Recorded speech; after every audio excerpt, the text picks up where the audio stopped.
ভাই।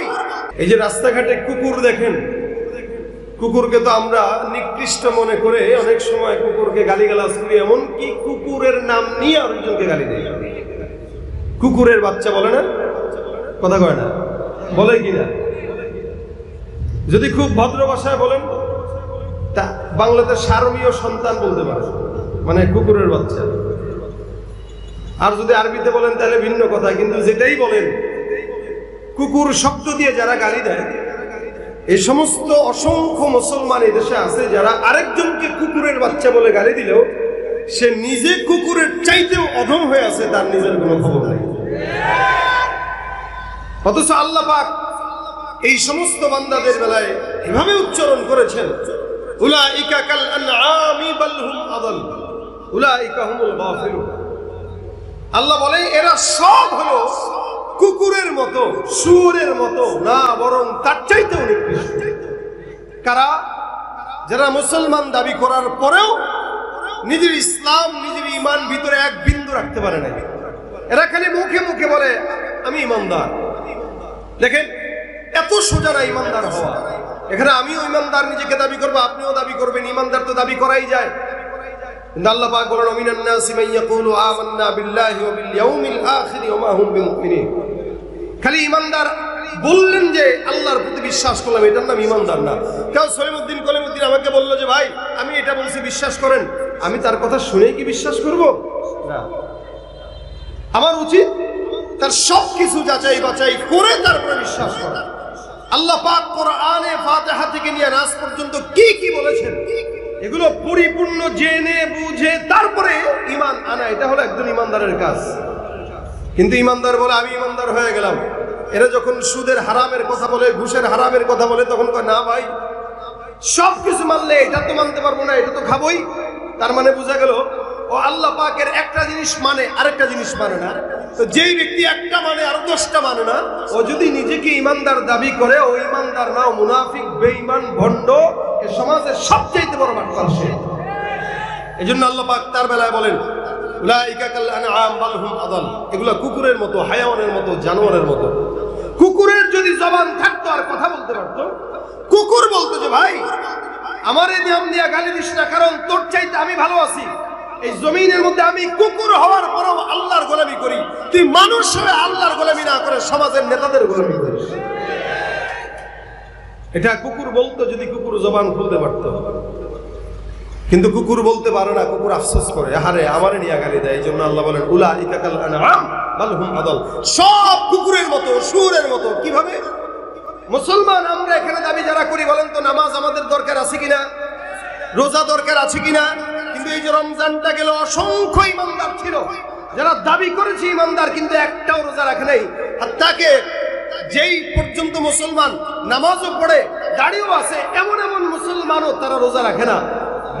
দোকানে যে সুন্দর করে পর্দা লাগায় তারপরে চার বিস্কুট খায়, ও নিজেকে মুসলমান দাবি করতেছে। আল্লাহ কয় না। এই ব্যক্তি ঈমানদার দাবি করতেছে, নামাজের কথা বললে আস্তে করে হাসি দিয়ে বলে ভাই প্যান্টে সমস্যা, কালকে পড়বো। রোজার কথা বললে বলতো ভাই আমার গ্যাস্ট্রিকের প্রবলেম, পরে করব। যে কোনো অজুহাত তো তার আছে। আল্লাহ বলেন কুকুরের নামাজ নাই, হায়াওয়ানের নামাজ নাই, শুয়োরের নামাজ নাই, ও মুসলমান হওয়ার পরে তারও নামাজ নাই। সুতরাং ওর মধ্যে কুকুরের মধ্যে কোনো তফাৎ নাই, এরা সবাই সমান।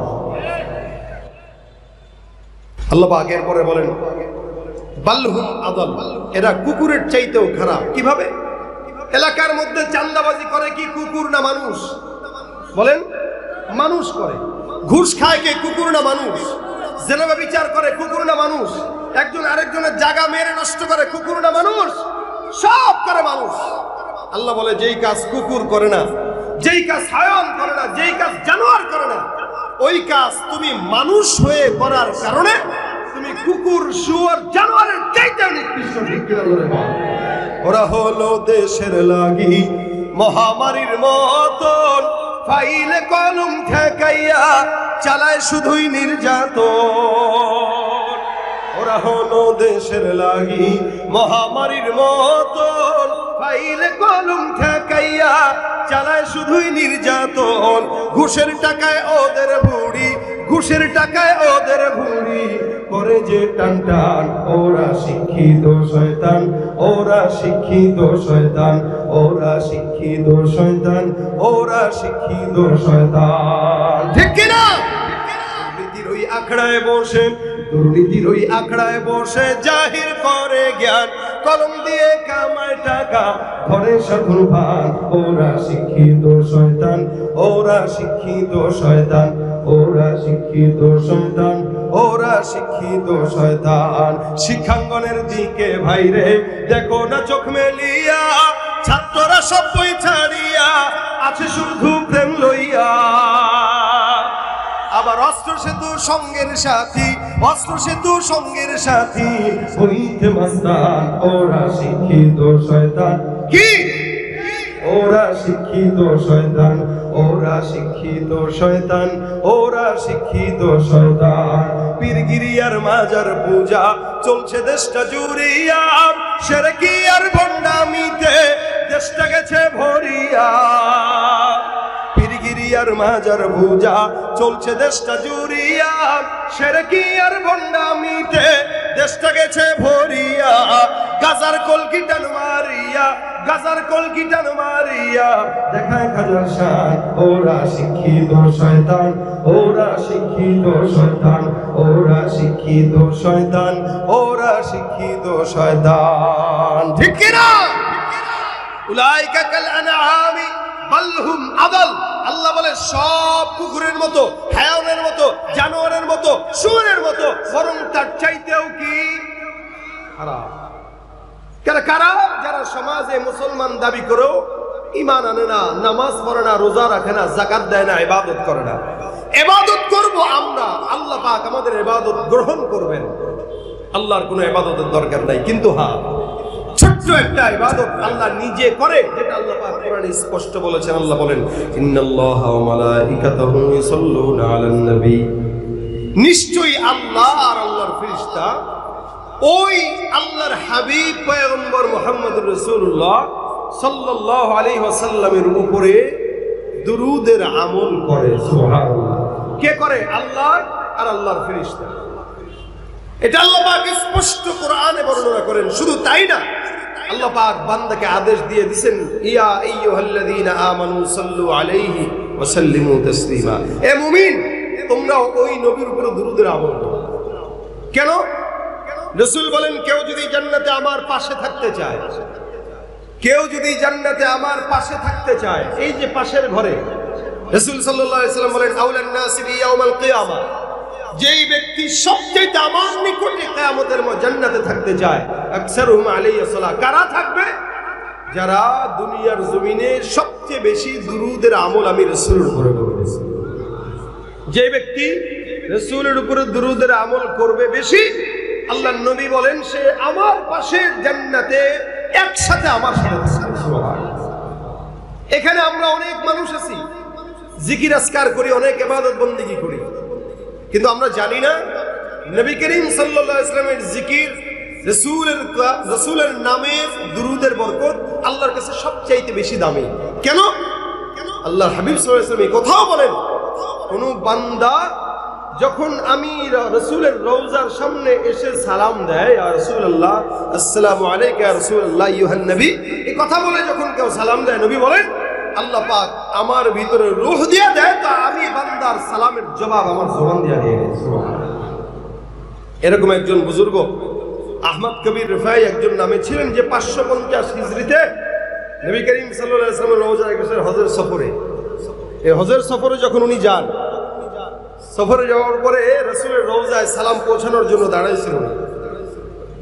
দাঁড়ায় রাসূল সাল্লাল্লাহু আলাইহি ওয়াসাল্লামের কোনো না কোনো ভাবে সে বংশ ছিল। রাসূল সাল্লাল্লাহু আলাইহি ওয়াসাল্লামকে ডাক দিয়া বলতেছেন, আসসালামু আলাইকা ইয়া নবী আল্লাহ।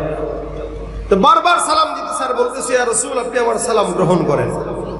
উনার পাশে হাজারো হাজী সাহেব যারা নবী করিম সাল্লাল্লাহু আলাইহি ওয়াসাল্লামকে সালাম দেওয়ার জন্য দাঁড়ায় আছে, তারা স্পষ্ট শুনতেছে এই বান্দা রাসূলকে যখন সালাম দিয়েছেন, তো নবী করিম সাল্লাল্লাহু আলাইহি ওয়াসাল্লাম তার রওজা থেকে জোরে উচ্চ কণ্ঠে বান্দার সালামের জবাব দিয়েছে। রাসূল যে জিন্দা, এটা প্রমাণ। নবী করিম সাল্লাল্লাহু আলাইহি ওয়াসাল্লাম কবরের জিন্দা শুধু তাই নয়, প্রত্যেকটা নবী রাসূল তাদের কবরে জিন্দা। তাদের দেহ মাটি খাইতে পারে না, পোকা খাইতে পারে না, এটা তাদের আলাদা একটা পাওয়ার। তো সেখানে আপনার মতো আমার মতো উম্মত যদি আমরা রাসূল করিম সাল্লাল্লাহু আলাইহি ওয়াসাল্লামের উপর যদি দুরূদ পড়ি, বিশেষ করে ছাত্র ভাইরা এখানে আছে, আমি আমার ওস্তাদদের থেকে শোনা কথা নকল করেই বলতেছি। আমাদের ওস্তাদরা আমাদেরকে বলতেন, বাবা যদি জেহেনের কমতি থাকে তো দুরূদ পড়ো। ইলমের মাত্র শুরু মজমা আমাদের ছাত্র ভাইরা, এখন আস্তে আস্তে কিতাব শুরু হয়ে গেছে। আজকেও আমি আমার ছাত্রদেরকে সর্বেকায়ের ঘন্টায় এটা বলেছি যে ভাই, তোমরা যারা এখানে আছো, অনেকের আমাদের তো এখন জেহেন খুব ইনকিশাফ হয়ে যায়, খালি চতুর্দিকে মুনতাশির, খালি একবার এদিকে একবার এদিকে একবার এদিকে। আমাদের জেহেনের ভিতরে ইলম ঢুকে কম। আর ইলম এমন একটা কৃপণ, আল ইলমু লা ইউতিকা বাদাহু হাত্তা তুতিয়াহু কুল্লাক, এটা এমন কৃপণ, যতক্ষণ তাকে পরিপূর্ণ না দিবে ততক্ষণ আপনাকে সে একটু দিবে না। আপনি তাকে পরিপূর্ণ দিবেন, ইলম আপনাকে অল্প একটু দিবে। ইলমের কাজ হলো কৃপণতা। তা আমাদের ওস্তাদরা বলতেন, যেহেতু ইলমের কাজ কৃপণতা, ইলম পরিপূর্ণ দেয় না, এজন্য দুরূদ শরীফের আমল বেশি বেশি করবা, তো আল্লাহ পাক রব্বুল আলামিন দুরূদের বরকতে তোমার ইলমের ভিতরে রুহানিয়াত দিবে এবং জেহেনের ভিতরে বরকত দান করবে। যত ছাত্র ভাইরা এখানে আছি, পাশাপাশি অন্য যারাও আছেন, আপনারা হাতের কাজ আছে, পায়ের কাজ আছে, জবানের কাজ থাকে না। জবানের একটা কাজ উঠায় রাখবো, দুরূদ শরীফ। লম্বা দুরূদ পড়তে যদি কষ্ট হয়, ছোট্ট দুরূদ সাল্লাল্লাহু আলাইহি ওয়াসাল্লাম, সাল্লাল্লাহু আলাইহি ওয়াসাল্লাম। রাসূল বলেন, কেউ যদি দুরূদ শরীফ না পড়ে দোয়া শুরু করে, অর্থাৎ দুরূদ পড়ে নেই, দোয়া শুরু করছে, ওই দোয়া আসমানে আল্লাহর কাছে যায় না, এটা ঝুলন্ত অবস্থায় থাকে। এই কারণে দোয়া করার শুরুতে এবং দোয়ার মাঝখানেও দুরূদ না পড়লে দোয়া কবুল হয় না। এই জন্য এখানে যারা আছে, যখনই সময় হয় সাল্লাল্লাহু আলাইহি ওয়াসাল্লাম, কেউ যদি দুরূদের আমল করে, আল্লাহ পাক রব্বুল আলামিন তাকে স্বপ্ন যুগে হলেও নবী করিম সাল্লাল্লাহু আলাইহি ওয়াসাল্লামকে দেখা দিয়ে দেবে। আমরা দেখতে চাই তো ইনশাআল্লাহ, সবাই চাই ইনশাআল্লাহ। আল্লাহ আমাদেরকে দুরূদের আমলটা বেশি বেশি করার তৌফিক দেয়। আমি আমার এই জীবনের ছোট্ট তাজরিবায় বলি, যত বড় বিপদে আমি পড়েছি, আলহামদুলিল্লাহ আলহামদুলিল্লাহ, রাসূল করিম সাল্লাল্লাহু আলাইহি ওয়াসাল্লামের দুরূদের বরকতে আল্লাহ আমাকে অসংখ্য বড় বড় বিপদ আল্লাহ আমার জন্য সহজ করেছে। এটা আমার কোনো কারিশমা না, এটা রাসূলের দুরূদের নামের কারিশমা। এজন্য আপনি যদি পড়েন, আল্লাহ পাক আপনাকেও বিপদ থেকে হেফাজত করবে ইনশাআল্লাহ। আলহামদুলিল্লাহ, আজকের মাহফিল এটা কিন্তু আমাদের বয়ানের মাহফিল না, আলোচনা করার জন্য না। আমার মহব্বতের ভাই, আমার বন্ধুবর, আমার কলিজার টুকরা রেজওয়ান রফিকি সাহেব চলে আসছে। আলহামদুলিল্লাহ বলেন না কেন? আলহামদুলিল্লাহ। উনিও আলহামদুলিল্লাহ বাংলাদেশের বাতিলদের বিরুদ্ধে যারা বলিষ্ঠ কণ্ঠস্বর, এদের মধ্যে রেজওয়ান রফিকি সাহেব একজন। হিজবুত তাওহীদ তার নাম শুনলে মোটামুটি পেটের মোসরানি দিয়া তারপরে দৌড়ায়। ঠিক আসতে কয় কেন? আপনাদের জজবা নাই, গরমে সব শুকায় গেছে, এই জন্য জজবা নাই। আলহামদুলিল্লাহ, রেজওয়ান রফিকি সাহেব চলে আসছে, আমার মহাব্বতের ভাই, আমার দোস্ত, আমার সব। সে আপনাদের কাছে আসছে, বয়ান শোনাবে। আমি খুব দুর্বল, কথা বলতেও কষ্ট হচ্ছে। এরপরও আমি যে আপনাদেরকে জজবা বাড়াবো, যে ওবায়দুর রহমান ওজেফি সাহেব বলতেছে জজবা বাড়ায়, আমার নিজের ভিতরে জজবা নাই, শেষ। এখন আপনাদেরকে জজবা দিব কি? আলহামদুলিল্লাহ। এই যে রফিকি সাহেব গাবো একটা,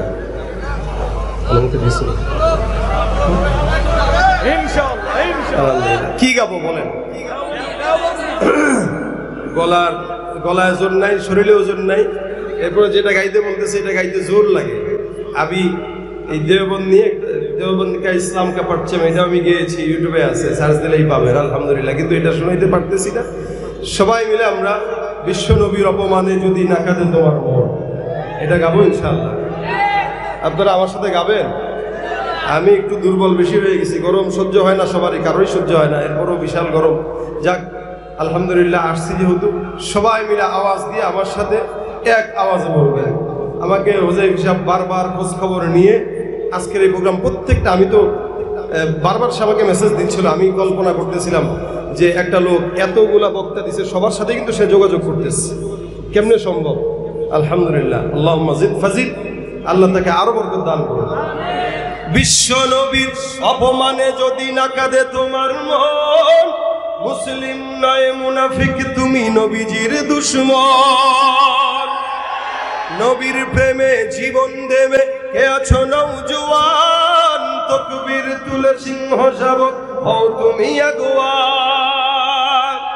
রাজি আছেন ইনশাআল্লাহ? ইমানের বল জবানে আল কুরআন, ভয় কাঁপে কাপুরুষ সব আর নরাধম শয়তান। জীবনের চেয়ে বুকে আছে বেশি নবীজির সম্মান, কেমনে তুমি থাকবে বসে হলে তার অপমান। তুমি সাচ্চা মুসলমান, ইমান তোমার ধন, নবীর প্রেমে জাগ্রত তুমি নির্ভীক পালোয়ান। তুমি সাচ্চা মুসলমান, আওয়াজ দিয়া, নবীর প্রেমে জাগ্রত তুমি নির্ভীক পালোয়ান। নিষ্ঠ উদার দয়ার আধার রহমাতুল লিল আলামিন, তার অপমান করেছে যারা দুষ্ট ইতর শালীন। তার পরশের ছোঁয়া পেল ইউরোপ থেকে সুদূর চীন, তার শানে কেউ বললে কথা মানবে না তা এই জমিন। কেউ কখনো কোথাও যদি সাহস দেখায় ফের এমন, মুসলিম জাতি সংঘ গড়ে জবাব দিবে বীর মুমিন। ঘেরাও করো ওদের গদি, ভুলের ক্ষমা না চায় যদি, জোরে হাকো আজান, জোরে হাকো আজান। সাচ্চা মুসলমান, ইমান তোমার ধন, নবীর প্রেমে জাগ্রত তুমি নির্ভীক পালোয়ান। তুমি সাচ্চা মুসলমান, ইমান তোমার ধন, নবীর প্রেমে জাগ্রত তুমি নির্ভীক পালোয়ান। লিল্লাহে তাকবীর, নারায়ে তাকবীর। নাস্তিকতা নিপাত যাক, দিন ইসলাম জিন্দাবাদ। নাস্তিকতা নিপাত যাক, দিন ইসলাম জিন্দাবাদ। কোটি প্রাণে একই আওয়াজ, খোদাদ্রোহী ছাড় পাবে না, এই বাংলা ঠাই হবে না। মুসলমানরা জেগেছে আজ, জোর কদমে সামনে চলো, বজ্র কণ্ঠে আওয়াজ তুলো, সবাই মিলে একই তালে দাও না স্লোগান। নারায়ে তাকবীর, নারায়ে তাকবীর। দিন ইসলাম, দিন ইসলাম জিন্দাবাদ, জিন্দাবাদ। ইসলামেরই জন্য দেশের হয়েছে জন্ম, ইসলামের বিরুদ্ধে গেলে দেশ হবে ভিন্ন। ইসলামেরই জন্য দেশের হয়েছে জন্ম, ইসলামের বিরুদ্ধে গেলে দেশ হবে ভিন্ন। ইসলামের বিরুদ্ধে যারা নিয়েছ অবস্থান, এই বাংলাটাই হবে না, যাও ভিন্ন স্থান।